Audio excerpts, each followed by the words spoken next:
हमारे भी इतना अधिक स्लीप डिस्क का इतना भारी कष्ट था पहले, कई साल पहले, कि हम आपको क्या कहें, श्वास लेने में दर्द होता था, करवट बदलना भी मुश्किल था, इतना तेज दर्द। और उस परिस्थिति में हम सब जगह घूमते रहे, कथा करते रहे। हिताश्रम पर व्यास चौकी पर चढ़ना मुश्किल था, सहारा लेकर चढ़ते थे। मना किसी को नहीं कर, ना किसी को करने का अभ्यास नहीं। पूज्य गोरीलाल कुंज वाले महाराज जी साथ थे, और रानी खेत गए तो ऐसी स्थिति थी बाई रोड पर महाराज जी कि 10 मिनट गाड़ी चली, अब असह्य वेदना शुरू हो गई, तो हम कहे महाराज जी गाड़ी रोक दीजिए। रोड पे लेट जाते थे, 5-10 मिनट रोड पर लेटते, फिर बैठते तकिया लगा के। इतनी पीड़ा, असह्य पीड़ा। बाद में तो फिर जब ज़्यादा ही हो गया तो फिर हिताश्रम की कथा के बाद फिर दिल्ली जाना पड़ा चिकित्सकों के यहाँ। तो कौन सा हॉस्पिटल है, अपोलो कहते हैं, अपोलो एक हॉस्पिटल है, वहाँ लोग हमको ले गए और दवाई ववाई तो कुछ नहीं दी। ले जाने वाले ने कहा तो बहुत पैसा ले लिया उसने, खाली देखने का। आश्चर्य है, ऐसे लूट करने वाले लोग दिल्ली में बैठे हैं। दवाई तो कुछ दी नहीं, 2-3 मिनट बात की, उसके वो फीस तो पहले ही कट जाती है। खैर वो देने लेने वाले लोग तो दूसरे थे, तो उन्होंने ये सलाह दिया डॉक्टर ने, क्या ऑपरेशन करा लो, आप ठीक हो जाएगा। और ऑपरेशन का हमारा मन नहीं था। बोले आप सफल हो जाते हैं रीढ़ के ऑपरेशन, आप ऑपरेशन करा लो। फिर दूसरा उपाय, ठीक है ऑपरेशन नहीं चाहते तो फिजियोथेरेपी कराओ। तो एक बड़ा सेंटर था फिजियोथेरेपी का, वहाँ ले गए, पता तो हमें याद नहीं, कृष्ण गोपाल जी ही ले गए थे। तो वहाँ गए, फिजियोथेरेपी से कष्ट कम ना हुआ और अधिक बढ़ गया। भोग तो भोग होता है। एक मकान था, उसमें निवास था, वहाँ कोई गृहस्थ नहीं रहता था। कृष्ण गोपाल जी ने व्यवस्था की थी, नीचे मंजिल में पुराना मकान था, उसी को साफ करके। तो हम थे, 1-2-4 साधु थे साथ में, सीताराम दास जी त्यागी जी थे, राघवेंद्र दास जी थे। तो हम लेटे थे रात्रि को, और फिजियोथेरेपी से कष्ट बढ़ गया था। तो हमारे मन में दुख हुआ, हमारे मन में हुआ कि अरे क्या शरीर का भोग आया कि अब शरीर सेवा के योग्य नहीं रहा। न तो भगवत सेवा कर सकते, न संत सेवा कर सकते, न गौ की सेवा कर सकते, भगवत चर्चा भी नहीं कर सकते। और इतनी कम अवस्था में ऐसे हो गया कि हमको लघुशंका जाना तो कोई पकड़ के ले जाए। तो जिस शरीर से साधन न बने, सेवा न बने, उस शरीर का प्रयोजन क्या है। तो हमने आर्त भाव से भगवान से कहा कि हे प्रभु, महाराज जी अंतर्धान हो चुके थे। तो हमने कहा हे प्रभु, श्री गुरुदेव भगवान जहाँ विराज रहे हैं, आप कृपा करके उन्हीं की चरण सन्निधि में इस दास को भेज दें।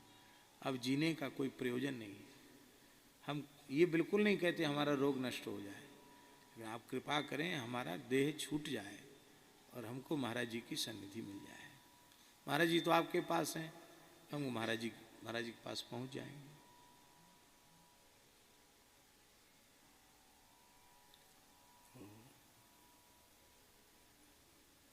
भीतर से दुखी होकर के भगवान से प्रार्थना की, गुरु जी से प्रार्थना की कि गुरु जी अब अपनी सन्निधि प्रदान कराओ। तो जैसे ही नींद आई तो महाराज जी पधारे, भक्तमाली जी महाराज पधारे। और महाराज जी जैसे ही आए तो हम सहसा उठ के खड़े हो गए, स्वप्न में, जागृत में नहीं। और हमने साष्टांग प्रणाम किया। अरे नहीं नहीं पंडित जी, तुम उठो मत, खड़े मत हो, तुमको डॉक्टर ने झुकने को मना किया है, झुको मत, यहीं बैठ जाओ। उनके नहीं, हम चरणों में बैठ गए। महाराज जी चौकी पर बैठ गए। और बैठते ही बोले, शरणागत को यह अधिकार किसने दे दिया कि हमारा शरीर छूट जाए। ये शब्द था महाराज। जब तनमन प्राण सर्वस्व भगवान के अर्पित कर दिया तो जहाँ रखें, जैसे रखें, जिस परिस्थिति में रखें, उसमें प्रसन्न रहना चाहिए। ये मरने की प्रार्थना करना, इसका मतलब आपने अपने आप को भगवान को समर्पित नहीं किया। और बोले, हंसकर बोले, देखो तुम कथा कहते हो तो तत्तेनु कंपाम सुसमीक्षमाणा की बड़ी सुंदर व्याख्या करते हो, कुंती जी की स्तुति करते हो तो विपदा संतुन सस्वत की बड़ी अच्छी व्याख्या करते हो, घंटा भर लगा देते हो। और ये सब व्याख्याएं केवल दूसरे को सुनाने के लिए हैं कि स्वयं को मानने के लिए हैं। कुंती तो वरदान मांग रही है विपत्ति का, तब उनको विपत्ति मिल रही है, और तुम्हें बिना मांगे मिल रहा है, सो तुम कहते हम शरीर छोड़ दें। तो ये तो तुम्हारी बात ठीक नहीं है। हमने कहा महाराज जी दिल्ली कब तक पड़े रहेंगे? नहीं, क्या जरूरत है दिल्ली पड़े रहने की, चले जाओ वृंदावन। कहाँ है दर्द? तो हमने कहा महाराज जी यहाँ है दर्द। ऐसे उलट गए, जैसे ये बैठे हैं, ऐसे बैठे तो महाराज जी ऐसे बैठे हैं, तो दर्द दिखाने के लिए हम थे, उलट गए। महाराज गुरु जी की तरफ पीठ कर दिया। महाराज जी ने अपना दाहिना चरण उठाया और ऐसे जहाँ दर्द था वहाँ से लगाया, यहीं दर्द है ना? हमने कहा हाँ महाराज जी यहीं दर्द है। तो ठीक है, अब कोई बात नहीं, वृंदावन चले जाओ। तो स्वप्न टूट गया।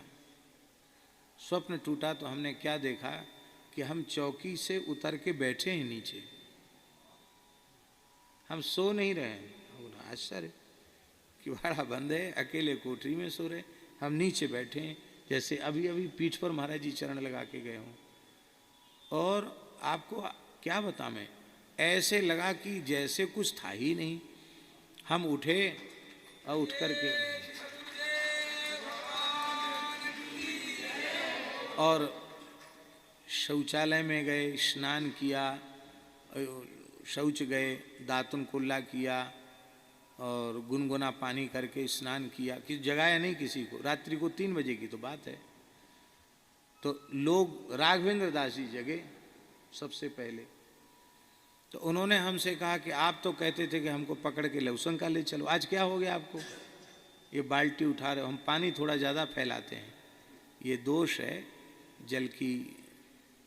जल हिसाब से ही खर्च करना चाहिए, लेकिन जल प्रिय हैं ऐसा समझो, स्नान प्रिय हैं। अभी जो अब की बार जो कुछ कफ वृद्धि हुई उसमें भी हम ही कारण है, क्योंकि चित्रकूट उनकी आज्ञा हुई थी जगत गुरु जी की, तो गए आए और फिर उसी दिन चंद्र ग्रहण था तो चंद्र सरोवर पर बैठे रहे और फिर 2:30 बजे रात को उसमें खूब गोता लगा के स्नान किया, वहीं बैठ कर के जो कुछ भगवत स्मरण करते रहे।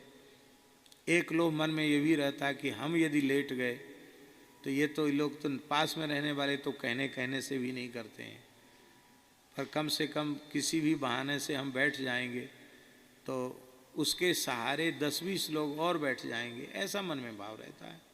इसी भाव से हम बैठ गए। अब स्नान किया और उस ऐसी सर्दी बैठी कि बस वो फिर बैठती चलेगी, वो बिगड़ती चलेगी, विश्राम हुआ नहीं। ऐसा तो हमने उनको नहीं बताया, राघवेंद्र दास जी को नहीं बताया कि ऐसा स्वप्न हुआ। हमने कहा नहीं, आज हमें बहुत आराम है, लगता है कि अब ज़्यादा कुछ कष्ट नहीं है और हम तो जाएंगे, वृंदावन जाएंगे। दूसरे दिन वृंदावन आ गए। बाद में फिर पथमेड़ा में चिकित्सा हुई, लेकिन वो जो भयंकर पीड़ा थी, सूजन थी, कष्ट थी, वो चला गया।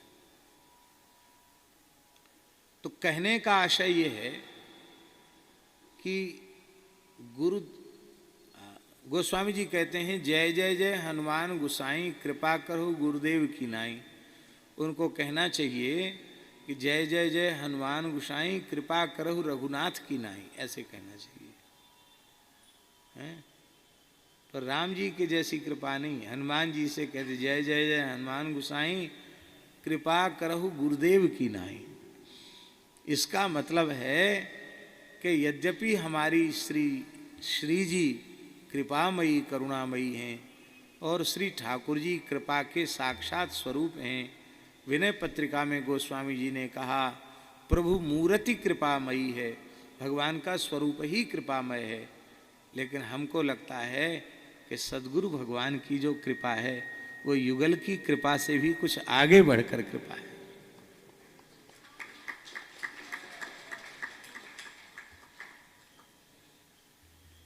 जीते जी तो वे प्रारब्ध का नाश कर देते हैं, कृपा करके खुद भोग लेते हैं, और कई बार ऐसा भी कर देते हैं कि भगवान की सन्निधि में पहुंचने के बाद भी आश्रित की पीड़ा का हरण वे अपनी कृपा करुणा से कर लेते हैं।